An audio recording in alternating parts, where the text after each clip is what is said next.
Hello and welcome back. I'm Sachleen and I'm going to take you through one of the games that I played last weekend at the Scarlet Weekly Chords.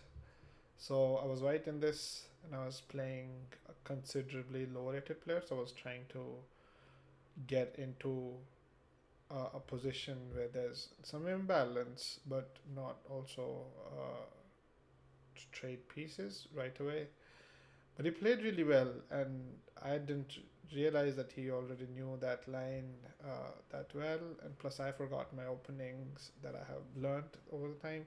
So I played a little bit offbeat, but he was responding really well. So, not taking a lot of time, let me take you through it. So, e4, e5, knight f3, knight c6. Never played bishop b5. The ruler pairs a6, bishop a4, knight f6, castle kingside, and the archangels. I don't know how to say it, but bishop c5 very common again, and I played c3, d3, uh, d6, c3, castle kingside, h3, and I think h3 is also not necessary, but it's like one of the moves that like you can play. A bunch of moves can be played here. You start with rook e1, knight bd2, bishop b3, bishop c2, depending on what you want to play. But h3 is also one of the moves, and then h6, and then I played rook e1, rook e8, knight bd2, bishop there, and then knight f1. And my idea is to put that knight on either e3 or g3, and then eventually to f5. Knight e7, and here I think I should have taken some time, which I didn't, and almost instantaneously went back because I'm not trying to exchange pieces. But here now the issue is knight on g6 suddenly starts to seem very strong. So I played a4, again trying to grab some space on the queen side, and here he played d5, and a move which I completely missed because I was not expecting this to come, and I was expecting him to like play something like the knight here, or bring the bishop out or try to challenge this. But d5 is something that I completely missed, and I was again not like playing as he was a considerably lower rated player. I was just trying to see what he would play, and this came as a little surprise to me. So I knew exactly right here that I have lost some ground, so I need to make it back up. So anyway, he takes back, and this knight suddenly now becomes really strong. And the issue is that I can never push b4 because he takes with a tempo on my queen, and that hurts a little. So knight g3 again. I'm still focusing on, uh, like I'm a little on the back foot, but I'm trying to get my knight to a better place. Probably bring the bishop out and see what happens. So I'm not really worse, but I'm just trying to see what all I can get out of this little setback. So bishop c6, not really great, but also provides me this really nice chance. And here I deliberately took here. I could have taken here, and I should have done that and then taken on d4. But the idea was that I didn't want to take with the pawn right away because I want him to take, and then I'll have a bishop pair. And then after it took, uh, it it kind of forces this queen exchange, because if I move my queen, he gets to double up, which is a little hurtful. So that's why I feel knight takes d4 was a mistake. It's not because of rook e1, but more because he gets to exchange the queens, and again on a more not on a more absolute level, but more contextual level. I would rather keep the queens on the board against a weaker player or a lower rated player, not weak in this case. But exchanging the queens again provides me the open file, which I'm happy with. And he puts it there, and I played knight here. And this again shows that the absolute best move is probably just taking here and then playing through it. But again, I want to add some uh, complexity to it, and which is why I played knight gf4. I'm sorry, knight e4, no, knight gf4, knight e4. Trying to make it difficult for him to exchange pieces, and I saw this coming, and this is why I played this in the first place, because now I'm attacking this pawn, and once he exchanges, I have some weaknesses that he has to take care of. Sorry, not there, but this e6. So I am eyeing certain weak spots again, and that's the idea, is to just make him make a mistake. And here that's where it came, the first mistake, which was just hanging a pawn, and then he tried to attack me. And this also seems a little annoying because again this bishop and this pawns is being attacked, but with this intermezzo we are able to just defend against it. And then he tried to like come grab some more space, but then just hung another piece. And this is why I was trying to like create these little chances throughout. And after this I was really confident that I'm doing okay. And here I thought for a second that I was able to actually trap his knight. So this bishop move I really like, because now this bishop dominates this knight completely, and all I had to do was bring my king to chop this knight out. Like after this, like the knight has to go here. But again, as you'll see with this, I forgot that here I had to actually take away the escape square. And then when he gives a check, I have to come back like closer. And then when he tries to run away, I'll have to put it here, and now this is closed. So I had to do a little bit more maneuvering, and I'll actually show you how I had to do this. Was here when he tries to run here, now I go there. When he goes here, I go there, and then he has to go here. And only then I go here, taking away these two squares, and no matter what he plays, let's say now I have this, and I completely again miss that with this king c2. Also playing a little fast, but here I saw this really interesting idea, which is that I'm able to exchange off everything, and I'm also going to take away this pawn. So I have a bishop and a knight and two passed pawns. And here, so I've never had a bishop and knight made before, like I've never done it. But I've like looked at a couple of videos here and there on YouTube, and this seemed really a nice situation. So I'll actually start coloring the squares. The king is almost trapped on this side of the board, and all I need is one more piece to plug this in, which is this bishop. And that is what I did. And now with each move, I'll show you how much I'm covering. So again, all of this is covered, and now I have to start. I'm basically just taking away squares from the king to move away, and that's the whole plan of this. And now with that, I take one more square and push the king a little bit more back. Sorry. And with this, the box has started becoming really small for the king. Now I'm allowing him this, but I want to push him to the last rank, which he doesn't. So I again start making this little box around him. Sorry, yeah, okay, that's too far. Skipped. Okay. Yeah, here I missed. This is not one of the boxes. So I was able to go back, but again, that's fine again, because we have now blocked off some of the squares that the king can go to. And now here with this move I'm taking a few more squares off. The king has to again choose where he wants to go, and we're making this really nice bubble with this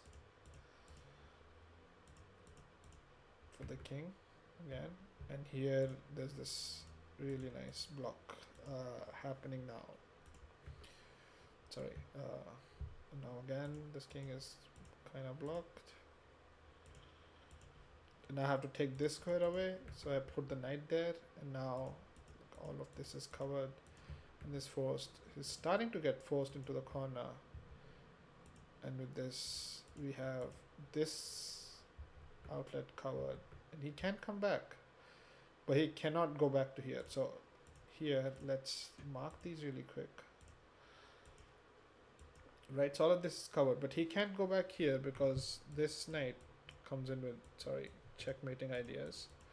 So he has to start going away. And with this, I again have, so this is blocked,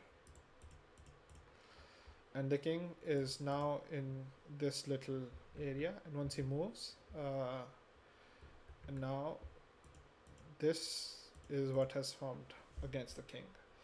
So what's happening is that the king can never leave this box, And in fact, after this, the bishop and the king now work together, and the knight is actually free to go around and come back to deliver the check on the light square, and then the bishop will finish it off.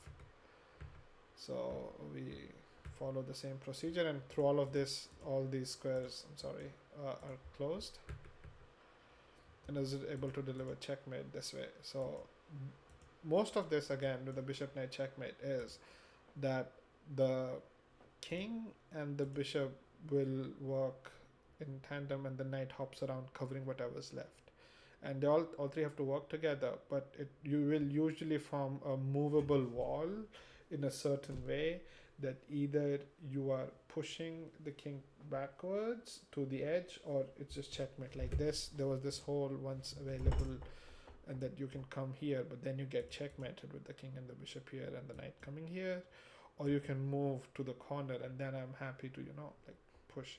Now he could have also tried running to the wrong end, and that's usually a better defense strategy, because I cannot checkmate here with the dark squared bishop, so I'll have to basically then like coax him to come towards the dark squared corner, and then again with a lot of maneuverability. But then I think there is obviously possibilities that once you're stuck on the last rank, it's easier to push, because the king usually covers the escape squares, and the knight can then try pushing you out of these corner squares by coming here, coming here and pushing you out.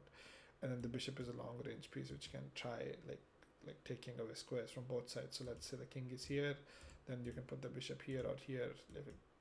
If the knight's there, then you can put the bishop here and take away squares, and your king like somewhere here takes away these squares, and then you move the king and follow along, and so on. So that is one of the games that I played. I'll actually take you through the other games also really quickly. My second game was against Zion. Also really nice game, and I was black here, so let me quickly flip the board. E4, C6, and it was a regular Caro-Kann. And this is interesting, but this, I feel like, threw away the advantage whatever white usually has. And the plan is usually really simple, that my bishop is going to be a bad bishop. So if I can get it out and exchange it, I'm really happy. And here he actually exchanged the second bishop also with me, and this is like practically really nice for black, because I'm not trying to win this game, I'm just trying to play for a draw. And my idea is the pawn structure is okay, but now we have two knights, no long range pieces. I don't have like this bishop is not present, so I don't have like a weakness. I didn't play this, so my bishop is not like that problematic. And once I castle, it's really difficult for you to like just bring two knights and just jump into this. If you had a bishop and I played h6, maybe you can form a battery, sack something, but not now. Now after this, I think I'm just trying to exchange pieces at this point. And this c4 move is a little difficult to play, because now suddenly my knights look passive, but they are actually controlling this knight coming onto a square, and then this knight can go back and start attacking the d4 pawn. The d4 pawn suddenly starts looking a little weak, and then this square for the queen starts looking very juicy, attacking these two pawns. And here is something where I probably was for a second was a little worried, because this was coming in, and then I was also expecting this to come in at some point. But once he played this rook e1 and knight f4, I'm happy to start attacking and bringing my rooks into the game. And here I could have actually gone rook takes d4, but instead I went queen takes d4, and somehow the engine finds a defense with knight d5, which is very interesting, because now I have to take here, and you take with check first, and then only when I take back you take here, and that is absolutely beautiful. But instead I think he went with knight takes f6, and I think I went queen f6 and queen g4, and this is just sad because I can just play rook d4 and this knight is pinned and there's no way to defend it. So he went there, I take, he takes, I take, and now even here I feel like he had some chances of bringing this rook in and maybe start causing some problems on here. But I think once you're down a piece, it becomes a little difficult to play more rationally, and it's like you're trying to do a lot more stuff with a lot less resources. And here I thought I might have a mating net, and I was really happy that after I played this and I thought I had a mating net, but after rook ad1 I realized I do not, and that's problematic. Suddenly I took here, and this is a little scary because suddenly your king isn't running away. But I found this move, and here the idea is that after you take, I can just take on g6, and now yes, you get an entry, but I will basically get. I'm still up in but I'll get some counterplay. So that was the idea, and this somehow he just missed it. That I just get checkmate. So this rook's defended by the knight. Sorry, this knight's holding these two squares. The rook's attacking. The rook holds these squares. The pawn holds this. The rook's here, and the knight's defended this way. So everything is covered. And that's mate. So that was just a lucky checkmate that I found. I don't think I would have problems since I've had like 14 minutes in this one, but I feel like this game is an example of where things can also still go wrong after you like do not calculate completely. So this again, knight d5 is such engine like move, but what an interesting move it is, because like you, and it leads to this intermezzo. So again, I think tactics is something that everyone needs to learn. In the last game, again a really lucky game. So it was an interesting order of Sicilian. Then slowly in the timeline of this b6 move, sudden like didn't really look great to me. And after this, I thought this d6 has become a little weak, and this was again to provoke some ideas. So I wanted to know how he's going to defend this, and which I completely missed knight c8, and I was expecting this knight not to move, and I had some ideas where I could like sack here or try to, like if this pawn pushes, I can, probably try this way, like something. And my idea was to see what he's going to play, and in fact he went knight there, and now I realize that it's not looking really good. Now his king is stuck in the center, and I really want to force him to do something, because at some point one of these moves is coming, and if it doesn't castle, then I would like to explode the center open and start attacking the king. And after b5, I take, he takes, and I go knight c5. Again, a very simple idea that I want you to tell me what are you going to do about this really annoying knight here, and at some point I'm going to go g4, f5. After d6, I realized that this fork line is open, this bishop is also undefended, so it's really obvious that I should go start attacking this. This also stops this very interesting bishop e7 move, because I'm attacking this pawn, and it also opens this like sort of a pseudo discovery. And I thought I went queen d3. No, I actually tried to push, because my idea was that if you take, I'm actually going to take here. So it was more like a tactical thing. And now I played this, and the idea was that I want to open this up, and I also don't want, and I also want to sack the knight here, because it comes with check. Now if he castles here, I think I'm probably doing still okay, because it takes, and I can take here, and I have a pawn, and then again this is still pinned and it's still weak, and this rook's attacked, and I'm probably going to take here soon at some point. And this e6 is also weak. So those were the ideas that I had. So I played queen c3, like a move late. Probably should have played queen c3 before I played e5. Anyway, so here I was expecting him to play, like fully expecting him to go queen c7, and then I would probably start thinking about what I want to do with this knight, because now this knight is being attacked and the pawn is not pinned anymore.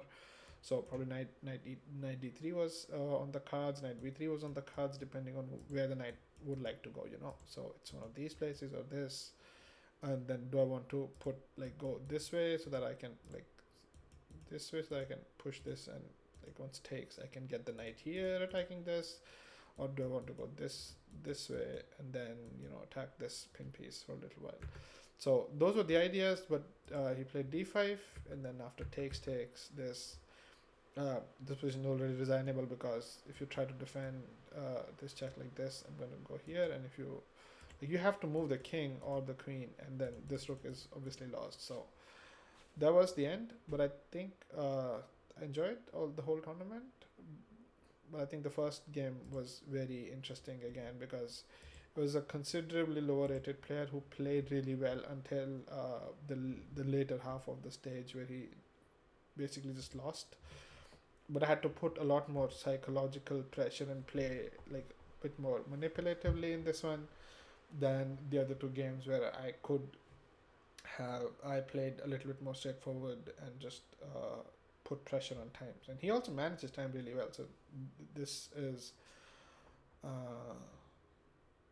what happened last weekend. Thank you, and have a nice day.